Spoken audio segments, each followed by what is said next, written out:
Hi everyone, welcome to my channel. I'm Kara and this is Grains in Small Places. And today we're going to do something exciting for me. We're going to do a collab.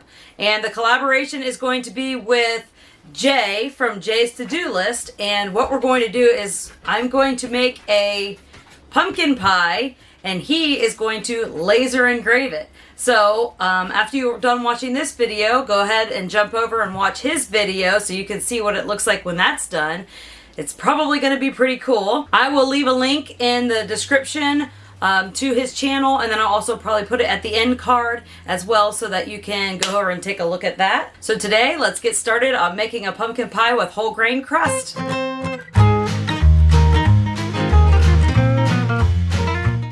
Okay, so my recipe for the crust is going to make 2 of the 9-inch crusts. So if you want the 10-inch crust, you may need to add a little bit to this, but this will give me 2 of them, so that way I'll be able to make 2 pumpkin pies, or you can use this crust for an apple pie or something so that you will have a top crust also. So we won't need that for this video, but I'm going to go ahead and make them both.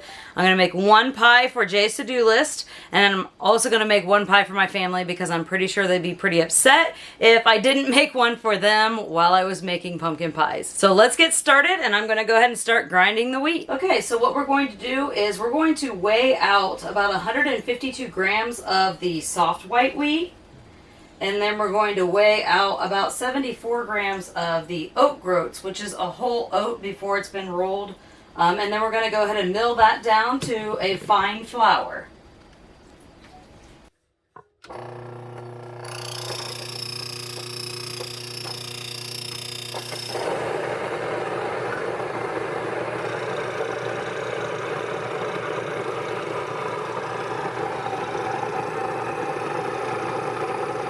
Okay, so now that's milled really fine, and that's going to give me about 2 cups of flour. Okay, so to that flour, I'm going to go ahead and add 4 tablespoons of raw cane sugar.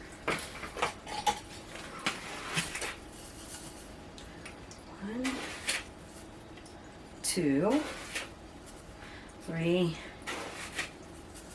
4. And I'm going to add a ½ teaspoon of sea salt, or whatever salt you prefer to use. Just make sure that it's fine so that it's not too coarse in your crust. Otherwise you'll get big crystals of salt throughout it. Okay, and I'm going to use my pastry cutter to mix this up. I can link one of these below if you don't have one. They're really great for any of those doughs that you want to mix up. That recipe's called for food processors, or that you don't want the wheat to develop any gluten, so your biscuits and pie crusts and those kinds of pastries. So I'm just going to give that dry ingredients a little stir here. Okay, and once that seems all incorporated, then I'm going to go ahead and add the butter and coconut oil. This is my favorite recipe for pie crust. The oat flour really gives it an extra flavor to it. I can't even explain it. You'll have to try it. So we're going to use 4 tablespoons of chilled butter, and I'm going to go ahead and just cut that into small pieces, and then I'm going to use 4 tablespoons of coconut oil. You want it to be the coconut oil that's still solid, so you want it to be cold if it's liquid in your cabinet at all. That way it will not melt all throughout the dough. Okay, so the 4 tablespoons is going to end up being about a ½ stick of butter. So I'm going to go ahead and just roughly chop that up. Because my pastry cutter will end up chopping it more fine for me. I just got this right out of the refrigerator, so it was not warm. I'm going to just put those in. This is kind of the opposite of when you're making bread dough where you want the bread to accumulate gluten. You're putting the oils in first, which kind of stops the flour from absorbing the liquid, as opposed to when you're making a bread or something where you want it to rise. You're going to be putting your liquids in first so that it can absorb all the moisture, and that will help it develop their gluten faster. Okay, I'm going to go ahead and put that back in the fridge, the rest of it. And I've got some coconut oil here. I'm going to just try to fill that measuring spoon here with the coconut oil. I always have a hard time measuring it perfectly, but that's okay. It'll be fine if it's a little bit off. Okay, so there's one. I better not talk while I do this or I'll forget how many I'm supposed to be measuring out here. There's 2.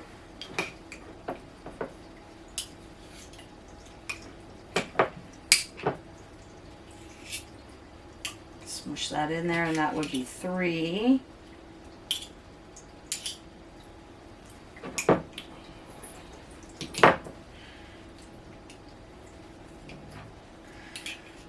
And 4. So it looks like it's all coming out the top, but I'm actually just estimating how much is space underneath that is empty, that I could smash it all in. But I don't really want to smash it all in because then it's harder to get it all out.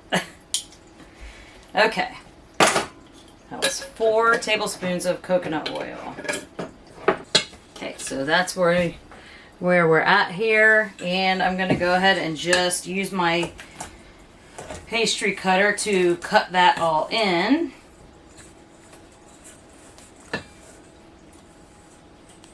Okay, so I'm just gonna go ahead and keep mixing that in until I get about pea size or so chunks of the dough.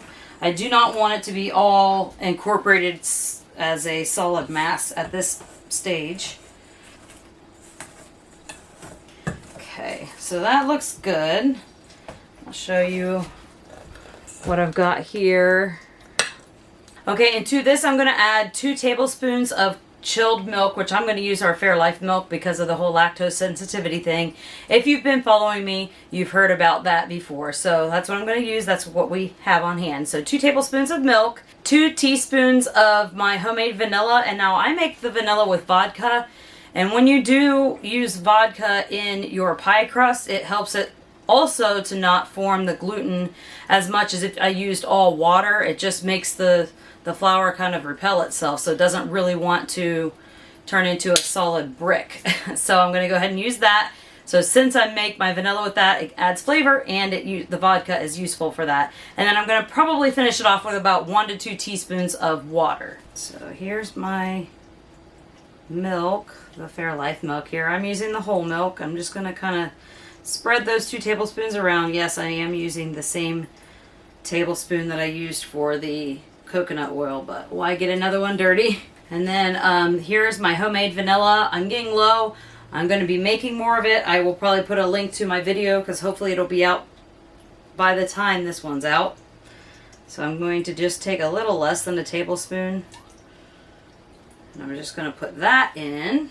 Okay, I'm going to go ahead and start mixing that up before I add the water, because the water is going to vary for everybody. Some people are going to end up needing more than others because of the moisture in the air, humidity, all of that stuff. So I'm just going to go ahead and just mix that. It looks like it's becoming pretty moist. If you can see, it just kind of sticks in there. So I think I'm probably going to only need to add closer to the 1.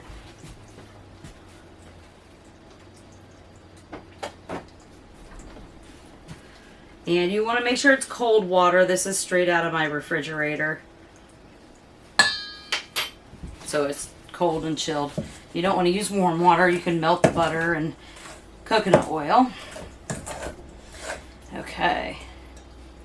So that's becoming a nice workable dough now. So now I'm going to take it over to the table so that I can show you what I do there. Okay, so what you're going to do is I'm going to go ahead and lay out some saran wrap so that I can make my pie crust doughs. Then I'm going to knead them a little bit, roll them into a ball, flatten them into a disc, seal them up, and put them in the refrigerator.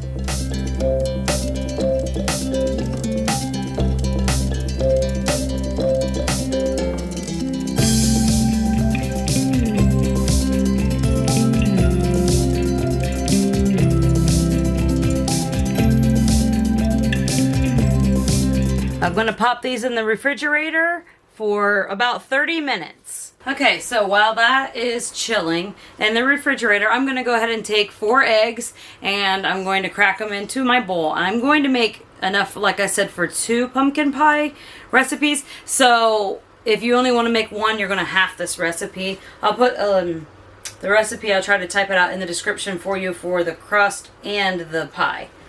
So I'm just going to put all 4 eggs into here and then I'm going to whisk them. Beat them just a little bit.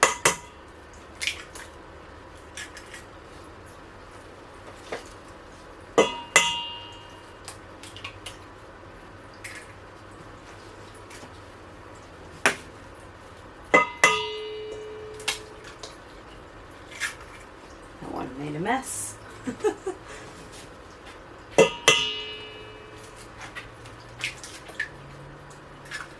I'm going to wash my hands real quick.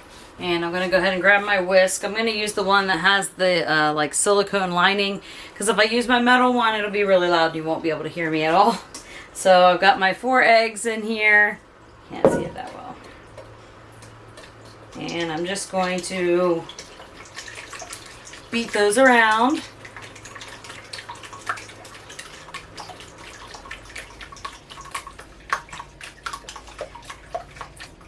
Okay. That's all mixed and incorporated. I'm going to go ahead and open up my pumpkin. I'm going to be using 2 cans of pumpkin. For this recipe, you're not going to use the pumpkin that already has the seasonings in it. You can if you want to, but I don't want you to add in too many. So this one is for just plain pumpkin.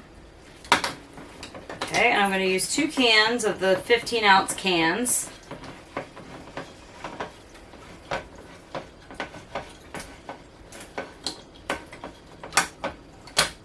Okay.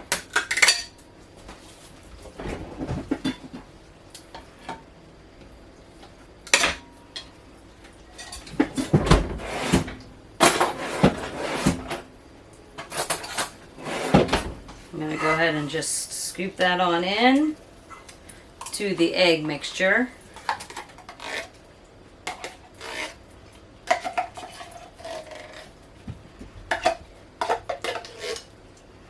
And I don't know about you, but I've been having a little bit of a hard time finding pumpkin.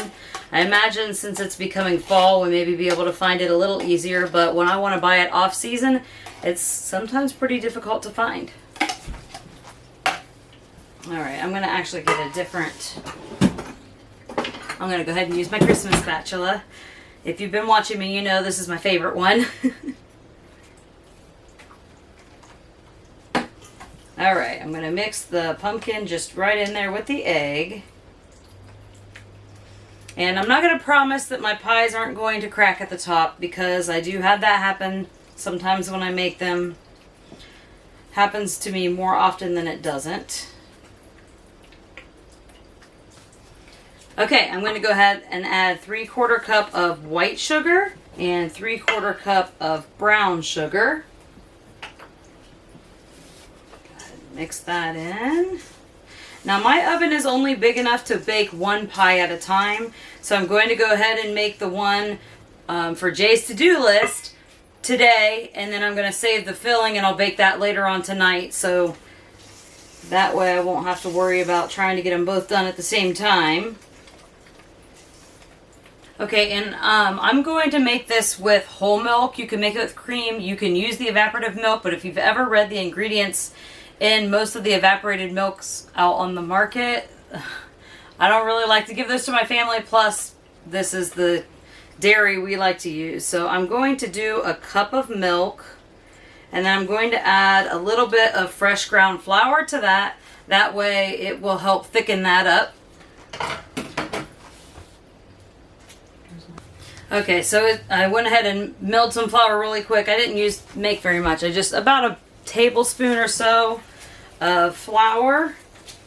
And I'm just going to sprinkle that in. I did eyeball that.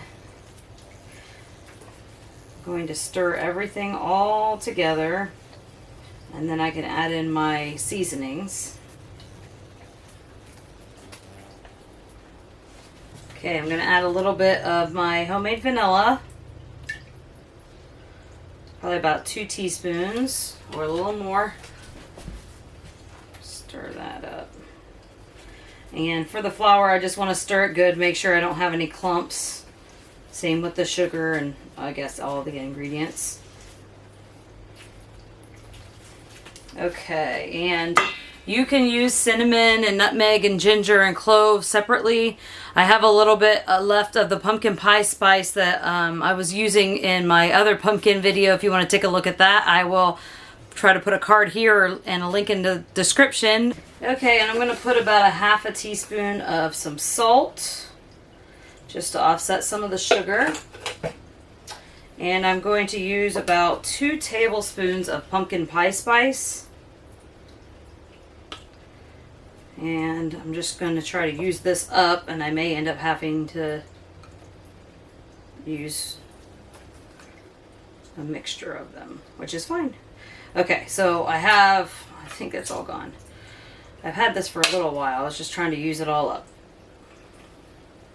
Okay. Never fear, I have all the spices except for clove. I don't have clove. Okay, so I have some of the Ceylon cinnamon, which is the cinnamon that has the antioxidants and the health benefits, so I can link this below if you're interested in that, but I'm probably going to end up putting about half a tablespoon of that. That's usually the predominant flavor. And I have some ground ginger. Just going to put maybe a half a teaspoon of that or so. Don't want it to be too spicy. And I don't have any clove, so just whatever was in the pumpkin pie seasoning will be for that.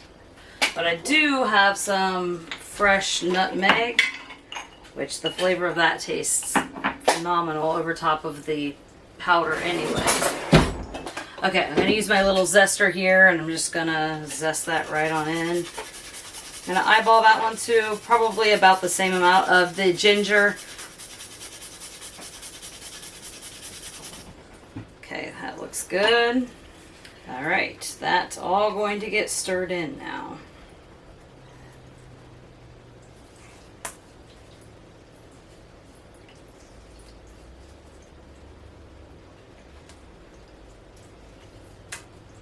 Just going to scrape the sides and scrape the bottom, and that looks all incorporated. It smells beautiful. Okay. And I'm going to go ahead and set this aside so that I can go ahead and get my crust out and then start forming that in once it's been sitting for a half an hour. Okay, so now it's time to go ahead and roll out the crust and fill it into my pie tin. Now, I confess, I had to buy a pre-made pie crust and throw the pie crust away because I could not find a disposable pie pan anywhere. Plus, this was cheaper than what it would have been for me to buy a throwaway one from like Dollar General. So I ended up having to do that. So we're going to go ahead and put the crust in the pan. Okay, so I'm going to go ahead and use this rolling pin.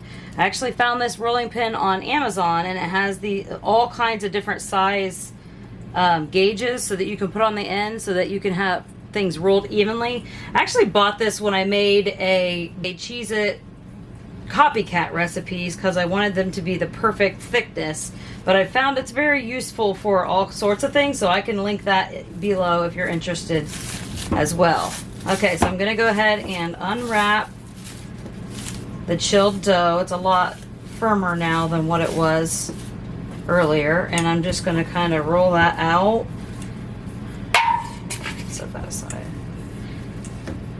It's probably going to have some cracking to it, but that's okay. We can kind of pinch it back together.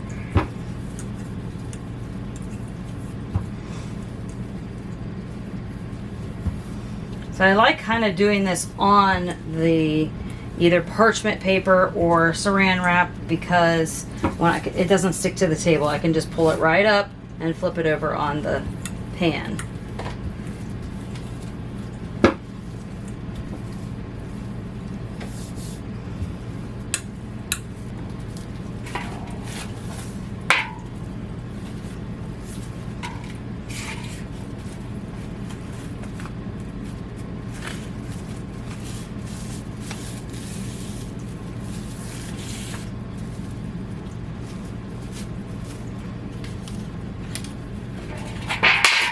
Okay, looks like it needs to go a little bit more. I'm gonna go ahead and put this in some of those cracked areas as I roll it back out some more. I could flour my rolling pin, but I really don't like to get excess flour on my crust because it dries it out, but it looks like I may end up needing to.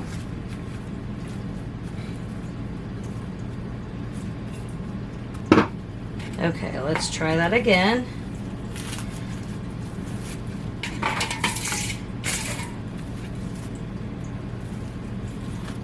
Much better fit. Okay. Let's see, it's starting to get warm.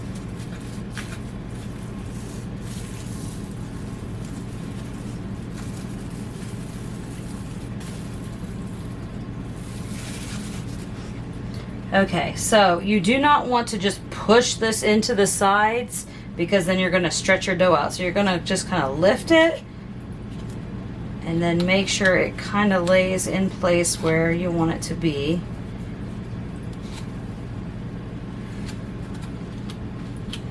Rather than pushing it and stretching it.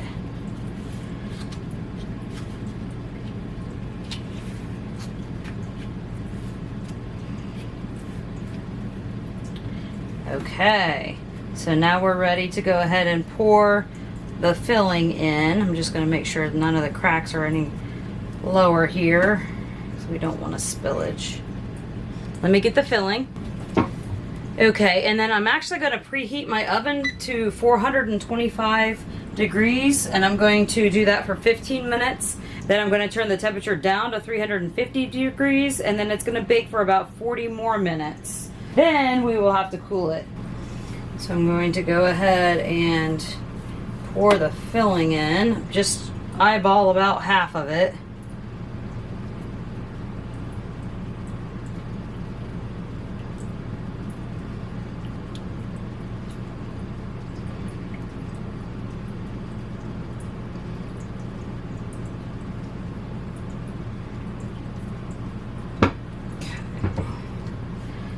Just going to kind of smooth it around. I want it to come up to pretty much top of the top of the pie pan here.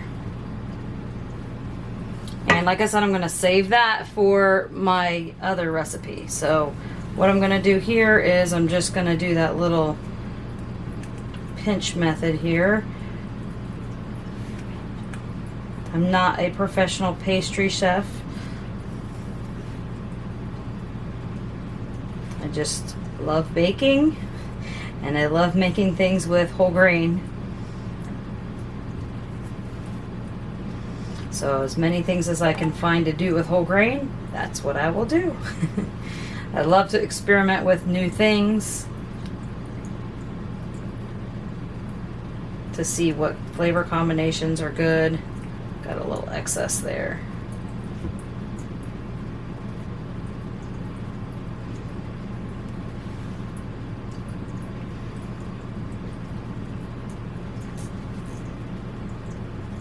Okay, this pie tin made it a little bit more difficult to make the decoration because it has this little foil thing that folds over top to hold the lid on if you wanted to do that. So let's see. I wonder if this would be silly if we made this.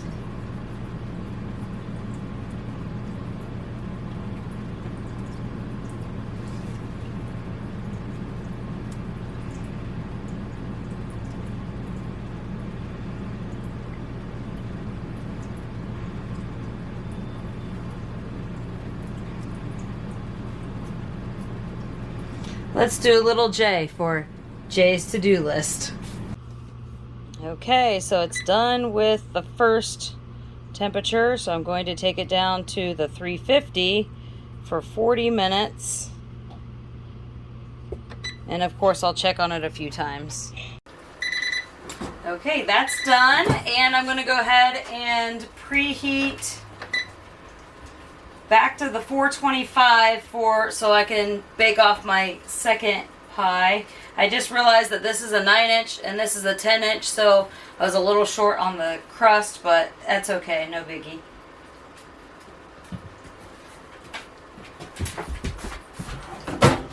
Okay, so here it is. You can see the little J for the J's to-do list. So I hope you enjoyed watching my video today, and go ahead and head over to Jay's to-do list to check out his video to see where he laser engraves this pie. If you want to see more collaborations, give us a like, leave in the comments below what you think we should do and who we should do that with. Don't forget to subscribe so you can see what content we'll be putting out next. Thank you for stopping by Grains in Small Places. Goodbye. Here you go, Jay.